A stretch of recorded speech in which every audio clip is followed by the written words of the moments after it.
Assalamualaikum warahmatullahi wabarakatuh. Saya Dr. Hanif Al-Qadri kembali menyapa Anda seluruh mahasiswa yang ada di ruang virtual untuk mata kuliah Administrasi dan Supervisi Pendidikan. Kalau di konten sebelumnya, di minggu sebelumnya kita membahas supervisi pendidikan mulai dari konsep dasar, apakah itu pengertian, bagaimana rasionalnya, tujuan, fungsi.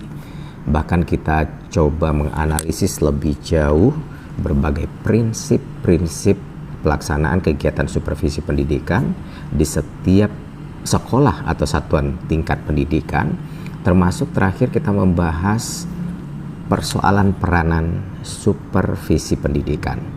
Mudah-mudahan bagian per bagian yang kita coba analisis pada konten sebelumnya bisa saudara pahami, sehingga pada saatnya nanti ketika Anda yang berfungsi atau berperan sebagai pelaku atau supervisor atau orang yang diberikan layanan dari kegiatan supervisi ini, Anda tahu persis dan paham betul bagaimana proses pelaksanaannya. Karena maksud dan tujuannya kadang-kadang memang jelas sangat berbeda dari akumulasi pikiran yang dalam tanda kutip masih ada asumsi-asumsi negatif terhadap kegiatan ini.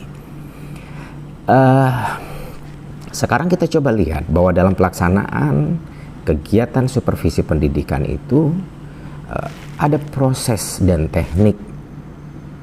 Prosesnya seperti apa dan teknik dari setiap kegiatan itu juga tidak sama. Tergantung dari si supervisor mau memilih teknik yang mana berdasarkan asumsi orang yang akan dilayani atau masalah yang akan dilayani. Ini akan mengindikasikan teknik mana yang paling cocok dan paling tepat untuk digunakan dan dimanfaatkan. Artinya untuk hari ini kita coba bahas lebih jauh bagaimana proses dan teknik itu mulai dari perencanaan, pelaksanaan, evaluasi, dan juga tindak lanjut dari kegiatan supervisi pendidikan.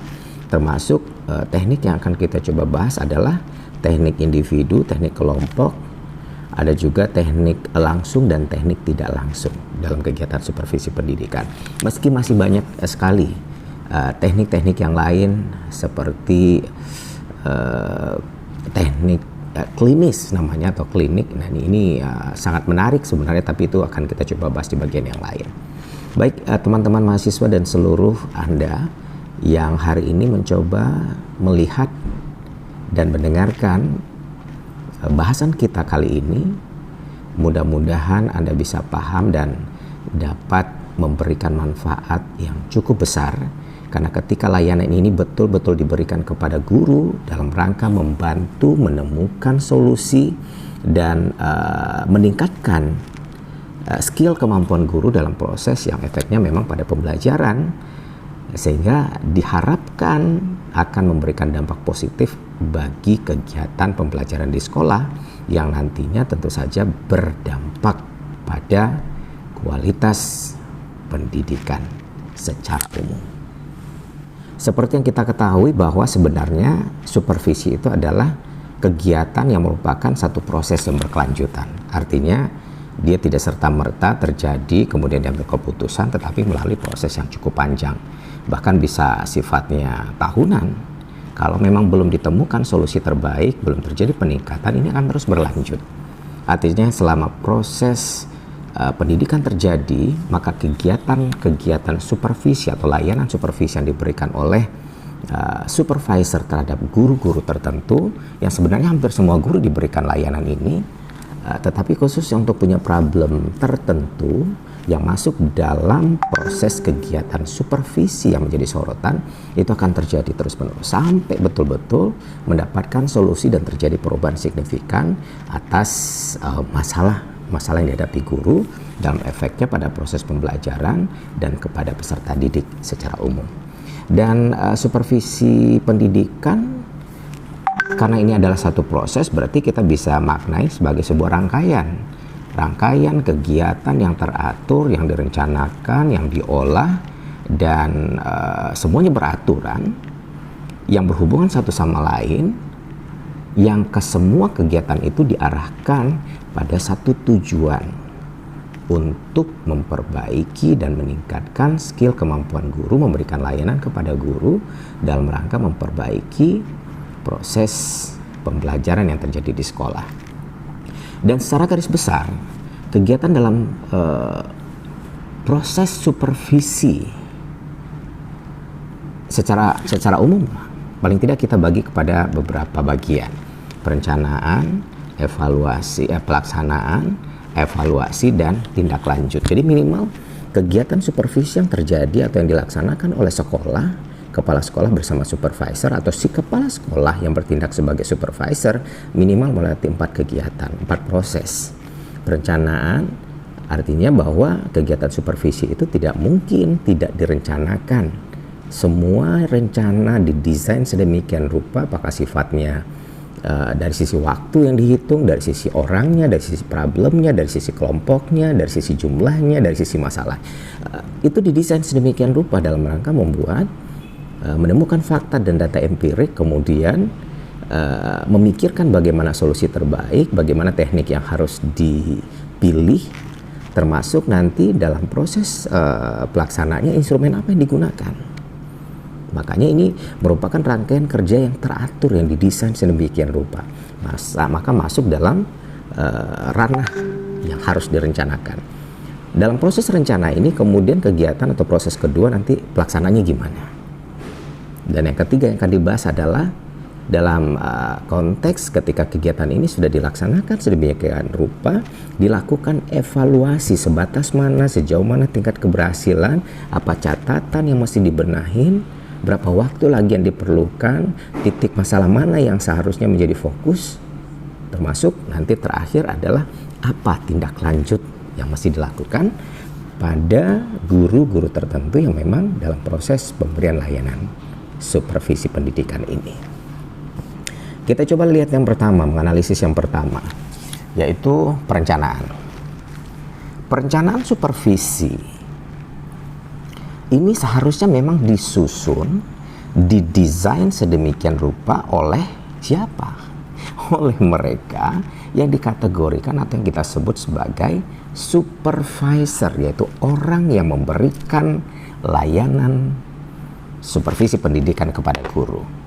Supaya tujuannya apa? Supaya semuanya menjadi terarah. Karena berdasarkan rencana, maka pekerjaan dilakukan berdasarkan role yang sudah dibuat. Jadi tidak berkecamuk, tiba-tiba begini, tiba-tiba plan A berubah menjadi plan C, tapi role-nya adalah rencana yang didesain beberapa periode, beberapa lama sebelum kegiatan itu, kegiatan supervisi pendidikan atau layanan supervisi ini diberikan. Pelaksanaan supervisi itu diawali dengan rencana yang awalnya diduga atau justru barangkali dapat mengecewakan banyak pihak. Ya wajar, karena memang ada istilah masalah, problem yang ditemukan berdasarkan fakta dan data empirik. Seperti guru pasti akan kecewa merasa bahwa dia dalam tanda kutip diperhatikan. Seperti guru, supervisor, bahkan siswa yang secara tidak langsung memerlukan peningkatan kemampuan mengajar gurunya. Dan ini secara tidak langsung mengindikasikan bahwa seakan-akan si guru merasakan kalau dia diberikan layanan, indikasi ada konteks negatif bahwa si supervisor menilai bahwa kemampuannya bermasalah. Padahal memang tidak seperti itu. Tidak selamanya kegiatan supervisi pendidikan untuk atau diberikan kepada mereka-mereka yang bermasalah saja. Namanya juga layanan untuk membantu apapun problemnya, apapun masalah yang pada akhirnya memberikan dampak kepada proses pembelajaran pendidikan kepada anak. Itu adalah proses layanan supervisi yang seharusnya dan sewajarnya diberikan oleh supervisor. Jadi indikasi ini yang mesti diluruskan kadang-kadang dalam proses kegiatan yang berlangsung di setiap tingkat satuan pendidikan. Artinya baik guru, baik siswa, kepala sekolah selaku supervisor atau memang supervisor di luar kepala sekolah sudah harus duduk bersama mengindikasikan, membicarakan bahwa kegiatan ini tujuannya apa. Jangan selamanya mengindikasikan bahwa mereka-mereka diberikan layanan adalah mereka-mereka yang dalam tanda kutip bermasalah. Kan tujuan utamanya adalah secara bersama-sama duduk dalam rangka memberikan layanan untuk meningkatkan proses, meningkatkan skill, kemampuan, membantu, dalam tanda kutip, membantu orang yang mau dibantu. Kalau nggak mau dibantu ya gimana caranya? Nah, orang yang dimaksud yaitu guru, karena guru berpotensi memberikan pengaruh pada setiap proses pembelajaran yang ada di sekolah. Nah, mengingat perencanaan itu menjadi bagian atau merupakan pedoman khusus dan arah dalam setiap pelaksanaan kegiatan supervisi pendidikan, maka ada beberapa hal yang harus dicantumkan dalam perencanaan yang dibuat atau didesain oleh seorang supervisor. Mulai dari tujuan supervisi, tujuannya apa? Kemudian alasannya mengapa kegiatan tersebut perlu dilaksanakan. Ada juga bagaimana metode dan teknik yang mesti dipilih dan dilakukan untuk mencapai tujuan yang telah dirumuskan tersebut, siapa yang akan dilibatkan atau diikutsertakan dalam proses panjang atau setiap kegiatan yang akan dilakukan selama indikasi-indikasi itu perlu diperbaiki. Nah, waktu pelaksanaan juga termasuk dalam ranah hitungan perencanaan, bahkan hal-hal yang diperlukan dalam pelaksanaan serta cara memperoleh hal tersebut dan berbagai solusi-solusi yang mungkin menjadi dasar berpijak atau berpikir untuk menyelesaikan problem tersebut. Jadi banyak yang masih direncanakan. Maka pekerjaan ini menjadi pekerjaan yang tidak mudah bagi seorang supervisor. Nah, artinya proses pertama dilalui perencanaan. Yang kedua, kegiatannya itu adalah proses kegiatan supervisi pendidikan itu pelaksanaan. Setelah rencana didesain sedemikian rupa yang di dalamnya masuk berbagai kegiatan yang tadi kita bilang, maka saatnya untuk dilaksanakan, karena rencana menjadi role, rencana menjadi pedoman bagi seorang supervisor pada saat melakukan atau melaksanakan kegiatan supervisi pendidikan ini.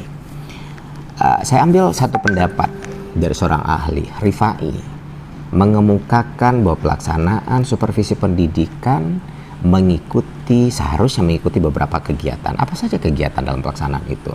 Jelas yang pertama adalah pengumpulan data, karena layanan supervisi adalah proses membantu guru dalam menyelesaikan setiap persoalan atau masalah, atau membantu guru memberikan atau mendapatkan layanan untuk meningkatkan skill kemampuan mereka.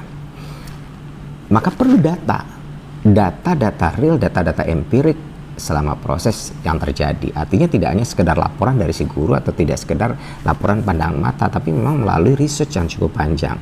Apakah dari teman sejawat, apakah dari siswa, laporan-laporan dari siswa, atau memang kita sendiri selaku supervisor melakukan perjalanan untuk melihat dan menemukan fakta-fakta terkait dengan si guru yang dimaksud. Atau banyak hal lain yang kita bisa lakukan dalam rangka menemukan fakta dan data empirik yang sebenarnya untuk membantu kita dalam proses pelaksanaan supervisi pendidikan. Kita lanjut yang kedua dalam kegiatan supervisi pendidikan dalam proses pelaksanaan kegiatan ini menurut Rifai. Yang kedua adalah setelah pengumpulan data tadi, melakukan penilaian. Data yang sudah dikumpulkan kemudian diolah sedemikian rupa, data-data mentah tersebut. Apakah yang didapatkan dari pandangan mata, observasi sendiri, langsung masuk ke kelas atau kunjungan kelas, atau dapat report dari teman sejawat, dari siswa, laporan-laporan yang lain tertulis, dan segala macam. Kemudian itu dinilai. Data-data mentah tersebut kemudian kita nilai. Yang menilai si supervisor. Penilaian ini dilakukan terhadap keberhasilan peserta didik misalnya, keberhasilan guru serta berbagai faktor penunjang dan berbagai faktor X yang kita anggap sebagai penghambat dalam proses belajar mengajar terkait dengan si guru yang akan kita berikan layanan ini. Kegiatan ketiga dalam pelaksanaan itu adalah mendeteksi kelemahan. Kita tidak akan mencari-cari kesalahan dalam tanda kutip seperti makna negatif dari kegiatan supervisi tempo dulunya yang mengindikasikan sebagai proses untuk mencari kesalahan. Tapi sekarang enggak, kita mencoba mendeteksi saja berbagai titik-titik lemah sehingga terjadinya persoalan itu, dan bukan dalam rangka menekan si guru, tapi dalam rangka bersama-sama dengan mereka menemukan titik-titik tersebut untuk dibangun, untuk kemudian dicarikan solusi bersama. Nah, pada tahap ini supervisor mencoba mendeteksi kelemahan ini atau kekurangan guru dalam mengajar. Dalam rangka apa? Mendeteksi berbagai titik masalah, dan supervisor mencoba memperhatikan beberapa hal yang berkaitan dengan pelaksanaan tugas guru dalam proses pendidikan atau pengajaran di kelas. Mulai dari penampilan guru di depan kelas, penguasaan materi, kemampuan keterampilan, 8 keterampilan guru, bagaimana penguasaan mereka, penggunaan metode, hubungan antar personil, administrasi kelas, dan lain sebagainya yang notabene terkait dengan skill atau kebiasaan guru selama proses pembelajaran yang ada di sekolah, termasuk di kelas pada umumnya. Nah, yang keempat dari pelaksanaan itu menurut Rifai adalah memperhatikan kelemahan atau memperbaiki kelemahan. Kalau tadi mendeteksi, kemudian yang keempat mencoba memperbaiki kelemahan. Jika melalui deteksi ditemukan kelemahan dan kekurangan, maka pada tahap ini dilakukan perbaikan dan juga peningkatan kemampuan melalui berbagai macam strategi. Makanya yang namanya supervisor itu adalah orang yang memiliki kemampuan supervision atau visi ke depan. Mereka sudah tahu, kadang-kadang memiliki akumulasi pikiran yang lebih luas, experience lebih panjang, kemampuan untuk menelaah, menganalisis segala sesuatu lebih baik. Artinya tidak semua orang yang memiliki kemampuan atau kita anggap pantas menduduki posisi sebagai supervisor. Tidak sesederhana itu. Kemudian yang kelima, menurut Rifai dalam pelaksanaan ini apa? Yang terakhir, melakukan bimbingan. Melakukan bimbingan dan pengembangan. Jadi setelah dilakukan penilaian, lakukan deteksi atas kelemahan, kita coba memperbaiki kelemahan itu dalam proses pelaksanaan ini. Dan terakhir adalah melakukan bimbingan. Melakukan bimbingan dan juga pengembangan. Jadi tidak hanya sekedar bimbingan, kita bimbing, kemudian kita lakukan pengembangan, kita bimbing, kita lakukan peningkatan, kita bimbing, kita lakukan perbaikan. Nah, supervisor perlu memberikan bimbingan kepada guru yang dimaksud agar apa yang diperolehnya bisa diterapkan, agar apa yang layanan yang kita berikan bisa dilakukan, perbaikan itu bisa diterapkan pelan tapi pasti diaplikasikan oleh yang bersangkutan dalam proses belajar mengajar. Misal persoalan tadi, penampilan mereka di depan kelas yang dianggap dalam tanda kutip ada masalah. Pelan-pelan kita benahin, kita ingatkan, kita berikan contoh, kita berikan layanan, pelatihan, macam-macam. Sampai itu pelan-pelan dilakukan, terjadi perubahan. Nah, ini ya yang namanya bimbingan dan pengembangan. Jadi dia tidak berhenti di situ, tidak sebatas bimbingan, tapi dan pengembangan garing perbaikan. Sehingga apa? Ada kepuasan bagi si guru bahwa proses layanan ini benar-benar untuk kepentingan dia, yang pada akhirnya memberikan dampak dan efek pada proses pembelajaran di kelas. Sehingga siswa menjadi lebih nyaman ketika belajar dengan si guru yang dimaksud. Baik teman-teman mahasiswa dan semua Anda yang ada di ruang virtual kali ini untuk mata kuliah Administrasi dan Supervisi Pendidikan. Hari ini kita masih melanjutkan soal proses dan teknik supervisi pendidikan. Dan proses yang kita bahas untuk hari ini mulai dari perencanaan, pelaksanaan, dan yang ketiga sekarang kita bahas soal evaluasi. Jadi minimal proses itu ada 4 kegiatan seperti yang tadi saya jelaskan. Dimulai dari perencanaan, karena perencanaan menjadi pedoman atau rule yang harus dibuat sehingga ada arah yang jelas sebagai supervisor dalam melaksanakan kegiatan supervisi pendidikan. Dan yang kedua, pelaksanaan. Pelaksanaan yang dimulai dari pengumpulan data, penilaian, mendeteksi kelemahan, kemudian memperbaiki kelemahan yang dialami oleh guru yang kita berikan layanan, sampai ke tahap akhir ada bimbingan dan perbaikan sebagai tindak lanjut. Dan yang keempat adalah yang ketiga, kegiatan dari proses supervisi pendidikan ini evaluasi. Jadi setelah dilaksanakan perlu dilakukan evaluasi, semacam pertimbangan untuk melihat sejauh mana keberhasilan layanan supervisi pendidikan ini yang diberikan kepada guru tertentu memberikan hasil seperti apa yang kita rencanakan.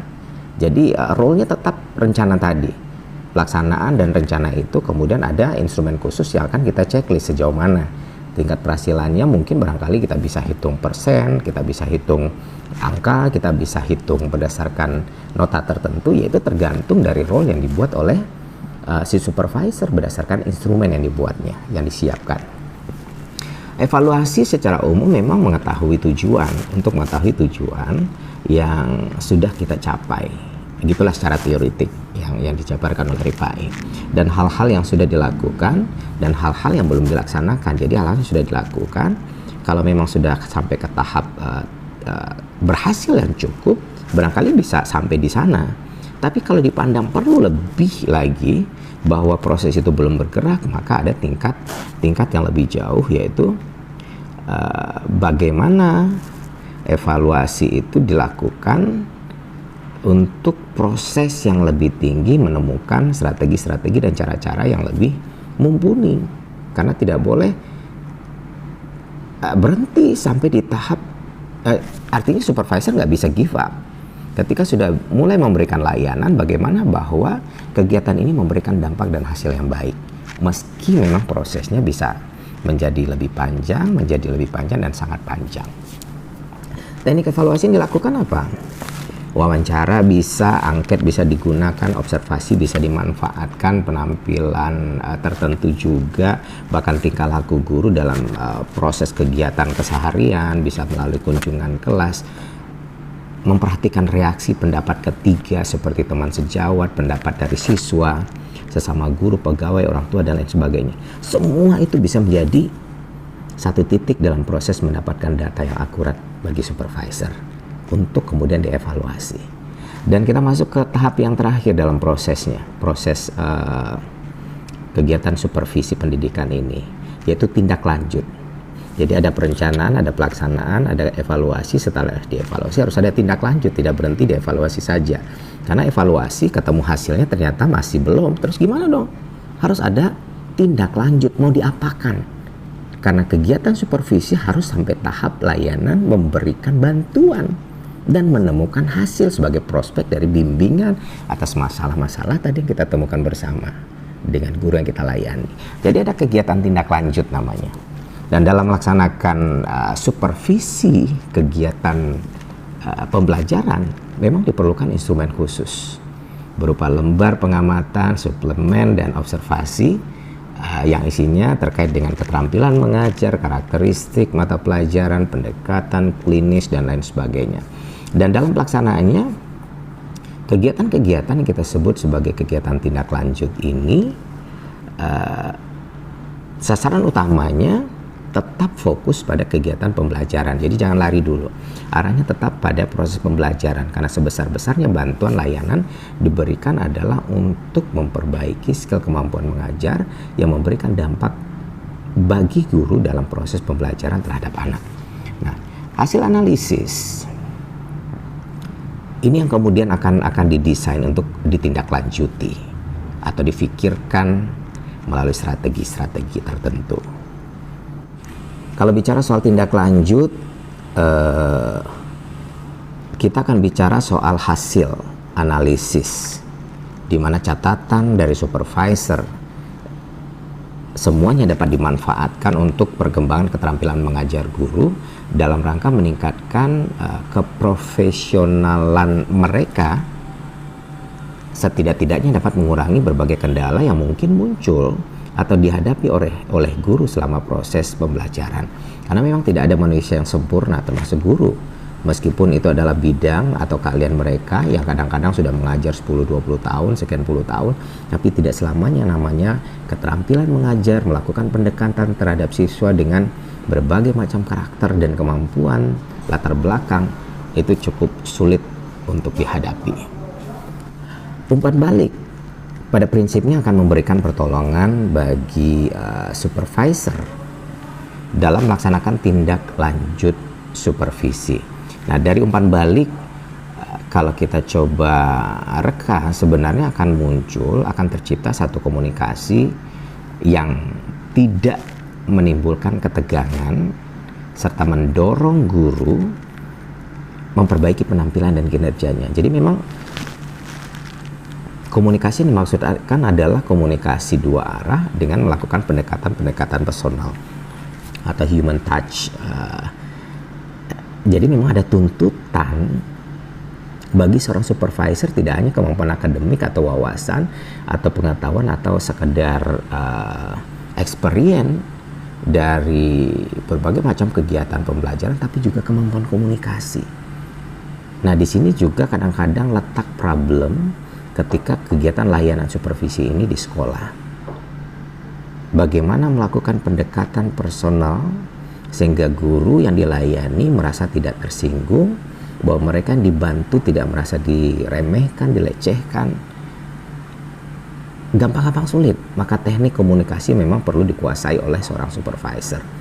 Bahwa kemampuan komunikasi, membangun personal touch, menjadi satu titik yang turut mempengaruhi keberhasilan atau kegagalan seorang supervisor dalam memberikan layanan atau menuntaskan layanan supervisi pendidikan di sekolah. Nah, paling tidak gini, paling tidak kita mengakui bahwa syarat menjadi seorang supervisor itu menjadi sangat lebar, luar biasa luas, dan sulit sekali mendeteksi atau menemukan mereka-mereka yang memenuhi syarat sebagai supervisor hanya dari satu titik saja. Jadi tidak bisa mentang-mentang dia kepala sekolah, atau mentang-mentang dia guru senior, atau mentang-mentang dia adalah dari tertentu lah. Tidak selamanya kita bisa simpulkan bahwa mereka berhak menjadi seorang supervisor. Tapi itu bagian lain yang akan kita bahas. Sekarang kita kembali, bagaimana cara-cara melaksanakan tindak lanjut? Ini menjadi pertanyaan krusial berikutnya. Apa cara-cara yang kita bisa lakukan dalam melaksanakan tindak lanjut dari hasil supervisi akademik, supervisi pendidikan yang sudah dilakukan oleh supervisor tadi? Dari proses awal, mulai dari rencana, pelaksanaan, evaluasi, dan sekarang tindak lanjut dalam rangka melihat pelaksanaan tindak lanjut ini. Apa yang cara yang bisa dilakukan? Yang pertama, minimal 3. Yang pertama adalah mereview rangkuman hasil penilaian. Jadi keseluruhan hasil penilaian dilakukan sekian lama, sekian bulan, bahkan sekian tahun, direview, dirangkum dulu, kemudian direview satu persatu. Apabila ternyata tujuan supervisi akademik dan berbagai standar pembelajaran yang sudah ditetapkan ternyata belum tercapai, atau kita anggap masih punya problem tertentu, masih banyak PR dalam bagian-bagian tertentu, maka sebaiknya dilakukan penilaian ulang terhadap pengetahuan, keterampilan, termasuk sikap guru yang menjadi tujuan pembinaan dalam proses pemberian layanan tadi. Jadi memang kadang-kadang harus ditarik lagi ke bawah, karena bisa jadi problemnya adalah si gurunya memang punya persoalan dengan pengetahuan, wawasan, keterampilan, dan sikap mereka. Sehingga apa? Indikasi ketegasan, indikasi kemampuan merangkul, indikasi leadership, kemampuan mempengaruhi orang yang dilayani bagi supervisor itu menjadi syarat mutlak. Lagi-lagi bertambah persyaratan luar biasa ketika memang Anda diharuskan menjadi seorang supervisor. Yang kedua caranya adalah membuat rencana aksi. Membuat rencana aksi supervisi pendidikan berikutnya. Dan yang ketiga, melakukan implementasi atas rencana aksi pada masa-masa berikutnya. Jadi tidak berhenti di masa ini. Kalau memang belum kelar, maka akan dilanjutkan pada tahun atau tahun-tahun akademik berikutnya. Dan ada 5 langkah pembinaan kemampuan guru melalui supervisi, mulai dari menciptakan hubungan yang harmonis, analisis kebutuhan, mengembangkan strategi dan media, menilai, dan revisi. Jadi memang ada 5 langkah pembinaan kemampuan guru melalui kegiatan supervisi ini, yaitu mulai dari menciptakan hubungan-hubungan yang harmonis, analisis kebutuhan, kemudian mengembangkan strategi dan media, menilai, dan melakukan revisi. Nah, ini dia 3 cara dalam melaksanakan tindak lanjut dari hasil supervisi akademik atau supervisi pendidikan yang dilakukan oleh seorang supervisor dalam proses layanan supervisi kepada guru di sekolah. Sekarang kita beralih kepada teknik.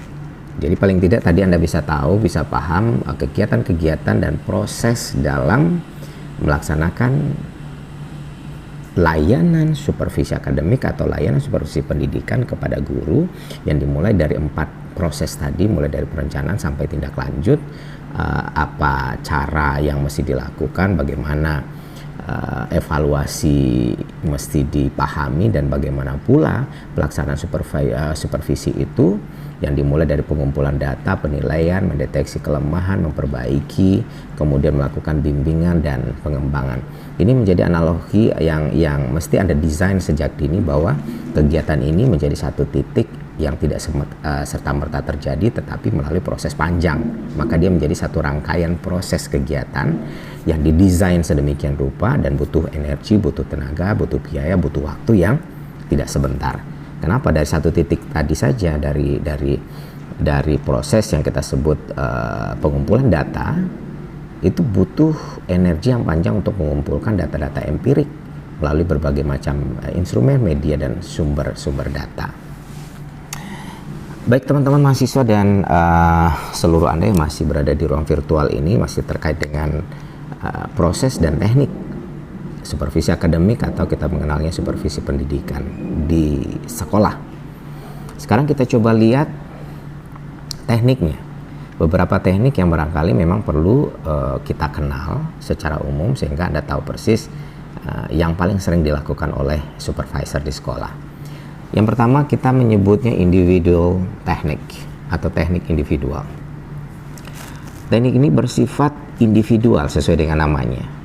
Biasanya dipergunakan apabila orang yang disupervisi atau diberikan layanan memang yang kita hadapi secara personal atau perorangan.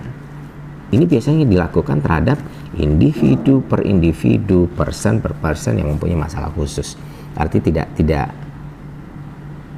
tidak ada kesamaan dengan masalah-masalah yang dihadapi.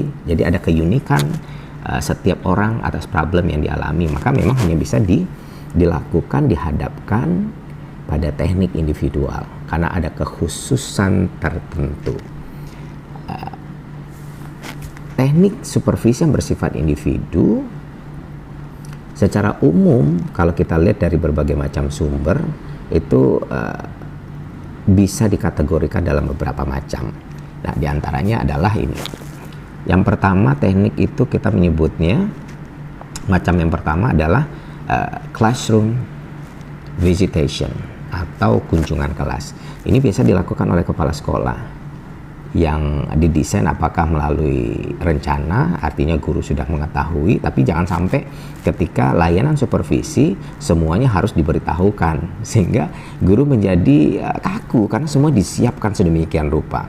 Kita bisa lihat di sekolah-sekolah apalagi level-level yang lebih rendah. Kalau biasanya guru datang terlambat, tiba-tiba nih sekarang on time. Gara-gara apa? Karena dia dapatkan informasi bahwa dia akan disupervisi. Datang cepat, semua disiapkan rapi, anak-anak begitu kaku di dalam kelas begitu teratur. Jadi tidak alamiah gitu. Nah, yang jelas gini, untuk mengetahui lebih dekat atau lebih nyata tentang belajar mengajar guru di kelas, kepala sekolah biasanya mengadakan kunjungan kelas pada guru-guru yang akan diberikan layanan. Dan tujuannya untuk menemukan atau memecahkan berbagai kesulitan yang dialami guru ketika berada di depan kelas dalam proses pembelajaran bersama peserta didik.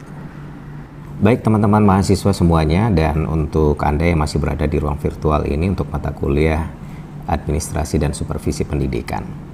Satu catatan yang perlu diingat dalam teknik classroom visitation atau kunjungan kelas ini adalah bahwa bentuk dari kunjungan kelas itu sebenarnya ada 3. Yang pertama ada kunjungan tanpa pemberitahuan sebelumnya. Nah, ini barangkali akan lebih banyak sebenarnya bisa dipraktekkan untuk mendapatkan real fakta atau data-data yang sebenarnya ingin didapatkan. Artinya data-data atau data empirik jauh lebih jujur, lebih bisa dipercaya ketika memanfaatkan teknik kunjungan tanpa pemberitahuan sebelumnya. Sehingga siapapun yang akan mendapatkan layanan supervisi tidak melakukan persiapan atau disiapkan sedemikian rupa. Artinya benar-benar real kondisi apa adanya. Meskipun memang masih ada catatan-catatan yang membuat dia menjadi perlu dipertimbangkan lebih banyak lagi.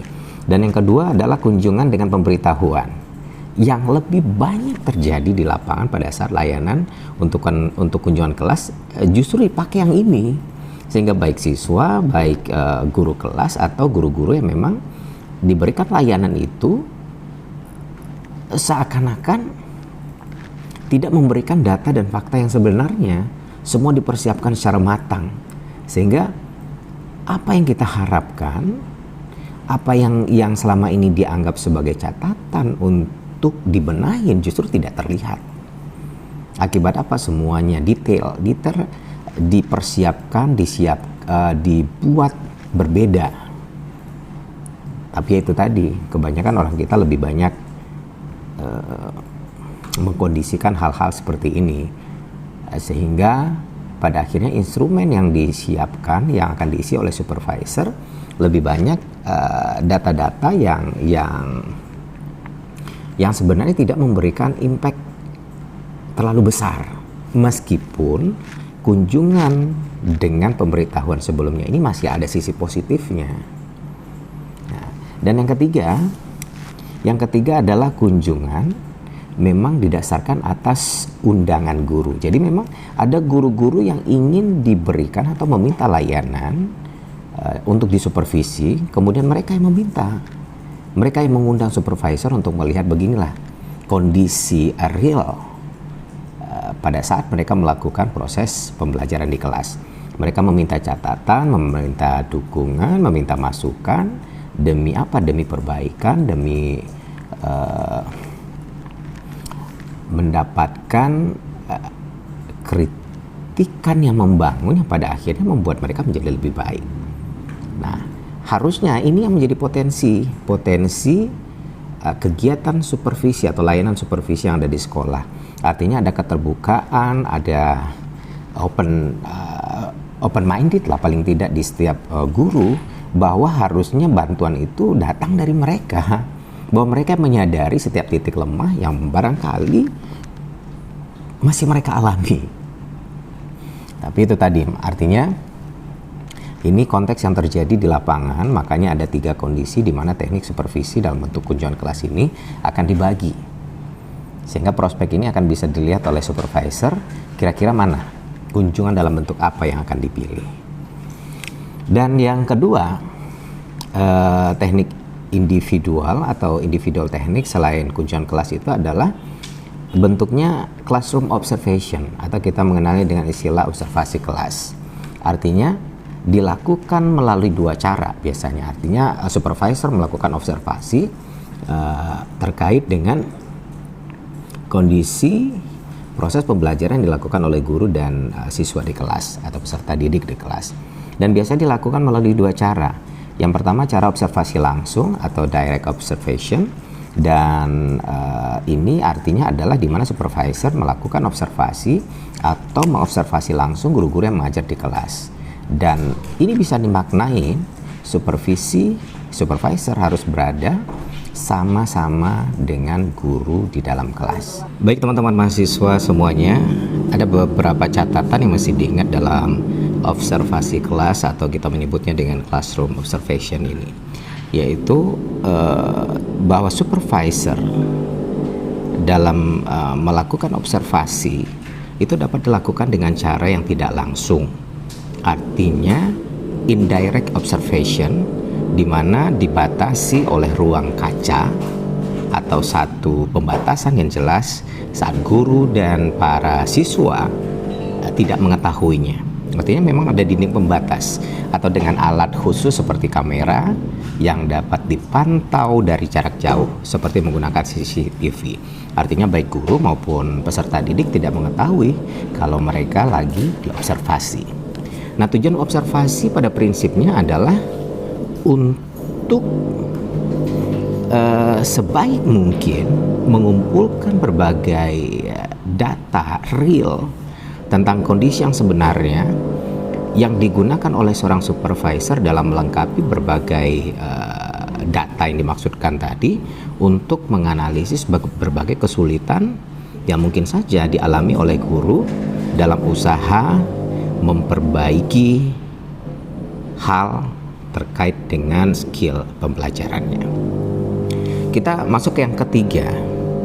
Yang ketiga bentuk dari teknik individual atau individual teknik, yaitu individual conference atau percakapan pribadi. Nah, percakapan pribadi itu merupakan salah satu alat yang sebenarnya sangat dibutuhkan dalam kegiatan supervisi, di mana seorang supervisor dan guru dapat bekerja secara individual memecahkan berbagai masalah atau problem yang tengah dihadapin secara pribadi yang berhubungan dengan persoalan mengajar, personal and professional problem. Misalnya persoalan pemilihan dan perbaikan alat-alat pembelajaran, termasuk penentuan dan juga penggunaan berbagai macam metode yang dibutuhkan yang dianggap paling tepat dan lain sebagainya. Ada juga istilahnya saling mengunjungi atau intervitation. Dan yang terakhir menilai diri sendiri atau self-evaluation checklist. Nah, sekarang kita lihat arti dari intervitation. Intervisitation atau saling mengunjungi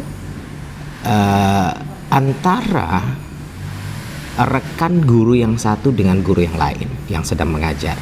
Artinya antara satu guru dengan guru yang lain saling mengunjungi untuk melihat berbagai persoalan atau justru menambah wawasan. Jadi apa yang dilakukan oleh guru lain bisa diterjemahkan, bisa dianalisis, kemudian bisa diambil bagian terbaiknya dan bagian persoalannya bisa menjadi catatan. Begitu juga sebaliknya, saling melengkapi. Jadi antara satu guru dengan yang lain saling mengunjungi saat mereka sedang mengajar untuk saling memberikan dan menimba pengalaman di antara sesama guru yang ada di sekolah. Makanya kita menyebutnya self-evaluation checklist. Nah, bagaimana dengan itu namanya saling mengunjungi atau intervisitation. Beda lagi dengan self-evaluation checklist. Itu adalah satu teknik supervisi individual yang jadi yang dianggap paling objektif, tetapi sebenarnya paling sukar, paling sulit untuk dilakukan, apalagi jika dilakukan dengan kesadaran yang penuh untuk melihat kemampuan diri sendiri dalam menyajikan bahan-bahan pelajaran. Menilai orang lain rasanya mudah, sangat mudah dilakukan, tetapi untuk menilai diri sendiri kadang-kadang persoalan objektivitas dipertanyakan. Jadi memang perlu kesadaran, perlu kejujuran, perlu analisis dan pertimbangan yang matang untuk melihat bahwa kita dengan rela mau mengakui ada masalah, ada problem, ada kesulitan di bagian-bagian tertentu dalam skill atau proses mengajar. Menilai orang lain mudah, tapi kadang-kadang untuk menilai diri sendiri tidak banyak yang mampu melakukannya. Padahal yang paling tahu tentang diri kita sendiri tidak lain dan tidak bukan adalah diri kita dan Tuhan. Jadi kalau Tuhan yang akan menilai, ya itu lain lagi persoalannya. Sekarang bagaimana memberikan penilaian atas self-evaluation checklist, kemudian kita melakukan checklist atas segala persoalan-persoalan yang kita anggap sebagai titik yang memang perlu dicarikan solusi bersama. Jadi saya ingatkan kembali, teknik yang akan kita bahas hari ini adalah teknik individual atau individual teknik, sudah kita bahas. Dan teknik individual itu paling tidak terbagi 5, meski beberapa sumber lain dari jurnal ataupun buku-buku terkait dengan supervisi pendidikan membaginya dalam beberapa faktor, beberapa kategori lain. Tapi untuk hari ini saya jelaskan ke Anda minimal terbagi kepada 5. Yang pertama, classroom visitation atau kunjungan kelas. Yang kedua, kita menyebutnya classroom observation atau observasi kelas. Dan yang ketiga adalah percakapan pribadi atau yang dikenal dengan individual conference. Dan yang keempat, intervisitation atau saling mengunjungi antar guru untuk memberikan dampak saling mempengaruhi hal baik. Dan yang kelima, yang terakhir adalah self-evaluation checklist. Hal yang paling objektif, paling memungkinkan, paling individual, paling dianggap paling baik, tetapi sebenarnya paling sulit karena menuntut kejujuran dan keyakinan untuk menilai diri sendiri secara baik dan benar. Nah, itu disebut dengan menilai diri sendiri atau self-evaluation checklist. Nah, kita akan masuk ke teknik yang kedua, teknik kelompok. Kalau tadi teknik individual, sekarang teknik kelompok atau grup teknik. Biasanya namanya juga kelompok, berarti teknik ini adalah teknik supervisi yang digunakan secara berkelompok atau bersama-sama antara supervisor dan guru-guru. Jadi bukan satu guru, bukan satu persoalan. Jadi guru-guru dalam jumlah banyak tetapi mempunyai masalah supervisi yang barangkali mirip atau arealnya sama, sehingga memang perlu disajikan dalam satu kelompok tertentu. Nanti kita akan lihat lebih lengkap bagaimana teknik kelompok atau grup teknik ini. Ada beberapa jenis dari teknik kelompok atau grup teknik. Yang pertama adalah pertemuan orientasi bagi guru baru.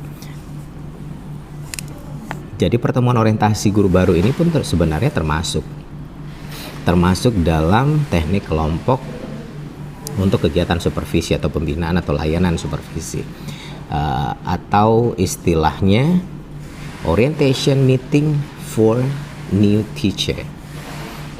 Salah satu teknik ini merupakan salah satu bentuk pertemuan yang bertujuan untuk mengantarkan para guru, terutama guru-guru baru yang baru diterima, untuk memasuki suasana kerja sebagai seorang guru yang profesional di tempat atau di sekolah, di satuan tingkat pendidikan, tempat si supervisor atau si kepala sekolah barangkali memimpin lembaga pendidikannya. Demikian pula terhadap guru-guru baru yang mungkin baru memangku jabatan tertentu, jabatan baru dalam struktur organisasi. Jadi perlu pembinaan secara bersama-sama. Jadi mereka duduk secara bersama-sama dalam satu kelompok yang sama, kemudian diberikan satu layanan, satu prospek pembinaan oleh si supervisor dalam rangka mempersiapkan diri, membuat mereka siap, membuat skill, mengajar mereka menjadi mumpuni atau siap menghadapi dunia kerja, dunia kependidikan secara real dalam kondisi yang sebenarnya. Yang kedua jenisnya dari teknik kelompok ini adalah rapat guru. Jadi rapat guru tidak hanya sekedar bentuk kegiatan biasa, tapi ini bisa dimanfaatkan dalam jenis atau satu teknik dari jenis supervisi dalam bentuk teknik kelompok. Karena apa? Rapat guru itu sendiri merupakan salah satu teknik supervisi untuk memperbaiki situasi belajar mengajar. Jadi artinya mereka-mereka yang punya masalah yang sama atau memang rapat khusus yang disediakan oleh si kepala sekolah dalam rangka memberikan pembinaan. Kalau memang dirasakan persoalan tertentu dalam kegiatan proses mengajar dianggap punya masalah. Jadi orientasi yang dibincangkan, yang dibicarakan adalah bagaimana mengkondisikan, memberikan wawasan, memberikan peringatan, memberikan catatan sekaligus masukan untuk proses perbaikan. Dan pada tahap tindak lanjutnya barangkali bisa mendatangkan skill atau tenaga ahli untuk membantu para guru-guru secara umum ke semua guru yang ada di sekolah untuk memperbaiki teknik mengajar mereka. Yang ketiga sekarang, studi kelompok antar guru.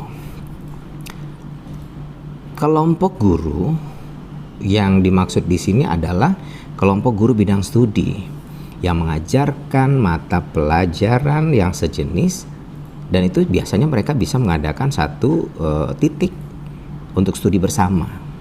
untuk mempelajari, membahas, mendalami, mengkalkulasi, menganalisis pelajaran itu secara bersama-sama. Sehingga pada akhirnya mereka menemukan solusi, satu cara, satu strategi bagaimana mengajarkan satu topik atau satu kegiatan atau barangkali satu rumus misalnya dalam pelajaran matematik lebih sederhana, lebih mumpuni, lebih gampang, lebih mudah kepada anak. Jadi mereka punya satu visi yang sama ketika mengajarkan berbagai topik dalam mata pelajaran sejenis. Jadi seharusnya memang untuk guru-guru yang memegang mata pelajaran sejenis harusnya punya orientasi yang sama. Dan itu kita menyebutnya teknik studi kelompok antar guru. Yang keempat adalah seminar. Barangkali istilahnya seminar karena istilah umumnya adalah tukar menukar pengalaman. Barangkali gini maksudnya. Asumsi yang melatar belakangi teknik ini bahwa guru-guru pada umumnya adalah orang-orang yang berpengalaman dalam bidangnya. Sehingga apa? Sehingga memungkinkan diadakannya tukar menukar pengalaman dan wawasan terkait apa yang mereka miliki. Ini akan menjadi satu kondisi yang akan saling melengkapi satu sama lain. Mereka akan saling memberi, saling menerima, dan saling belajar di antara mereka untuk memperoleh berbagai pengalaman baru yang bermanfaat dalam tugas mereka. Dan tukar menukar pengalaman semacam ini lebih bermanfaat jika dibandingkan dengan penataran yang sering merupakan sebuah pemborosan. Barangkali begitu. Ini lebih jauh dianggap lebih bermanfaat. Yang masuk ke dalam jenis teknik kelompok itu masih banyak. Misalnya diskusi panel masuk dalam teknik kelompok. Buletin supervisi, demonstration teaching, perpustakaan jabatan, perjalanan sekolah anggota staf. Artinya dalam setiap bentuk itu mereka dalam proses itu bentuknya berkelompok atau terdiri dari beberapa guru, beberapa orang yang dilayani untuk dalam rangka memberikan pembinaan atau perbaikan yang ujung-ujungnya adalah untuk membantu mereka mengatasi berbagai kesulitan atau problem yang punya indikasi atau kaitannya dengan efek pembelajaran. Nah, itu beberapa jenis teknik kelompok dalam kegiatan supervisi pendidikan. Selain memang masih banyak yang lain yang masih dianggap sebagai strategi atau justru masuk dalam kategori teknik kelompok ini. Jadi ingat teknik yang kita pelajari tadi teknik individual, yang kedua teknik kelompok. Teknik individual ada beberapa jenis, teknik kelompok juga begitu. Sekarang kita masuk yang ketiga, namanya teknik langsung. Artinya dua terakhir yang akan kita bahas adalah teknik langsung dan teknik tidak langsung. Teknik langsung artinya apa? Teknik yang digunakan oleh supervisor untuk menyampaikan harapan mereka. Harapan si supervisor kepada guru yang diberikan layanan atau pembinaan supervisi ini dengan jelas. Artinya supervisor memberikan penjelasan yang luar biasa kepada si guru yang dimaksudkan bahwa ini adalah proses harapan mereka untuk melakukan perbaikan atau pembinaan. Nah, supervisor biasanya dalam teknik ini bisa menggunakan bahasa langsung dan juga bahasa-bahasa bentuknya penguatan. Dalam konteks pelayanan, si supervisor mengharapkan adanya kepercayaan dan juga kredibilitas dari para guru untuk mengikuti proses yang cukup panjang. Artinya mereka dengan sadar memang menuntut sekaligus menuntun si guru yang akan dilayani untuk terbuka, untuk lebih terbuka menyediakan diri bahwa mereka akan dibantu dalam proses layanan supervisi pendidikan. Misalnya dari penampilan perilaku, kemampuan menjelaskan, mendengarkan, memecahkan masalah, termasuk mengarahkan standarisasi. Nah, untuk arah perilaku, arah penampilan perilaku, termasuk pemecahan masalah, dan beberapa kondisi yang lain tadi, ini berguna dilakukan oleh si supervisor dalam rangka mengatasi keadaan dalam waktu yang lebih singkat ketika guru sedikit lebih memiliki atau menguasai keahlian atau memiliki keahlian, adanya keterlibatan atau menarik diri dari persoalan pembelajaran. Maksudnya gini, tetap dalam teknik langsung ini adanya keterbukaan kedua belah pihak, dan itu dijelaskan oleh si supervisor sejak awal. Dan tuntutan utama sebenarnya dalam teknik langsung adalah open minded-nya si guru untuk menerima setiap proses yang cukup panjang itu sebagai satu titik pembinaan bahwa mereka memang siap untuk dibantu. Jadi jangan defensif. Kalau sudah defensif pada akhirnya terjadi penolakan atau justru menghambat yang proses pembinaan atau bantuan itu justru tidak berfungsi. Nah, ada yang dijelaskan oleh Rifai terkait dengan ini. Teknik langsung itu merupakan cara tertentu yang khusus dilakukan oleh supervisor untuk mencapai tujuan tertentu.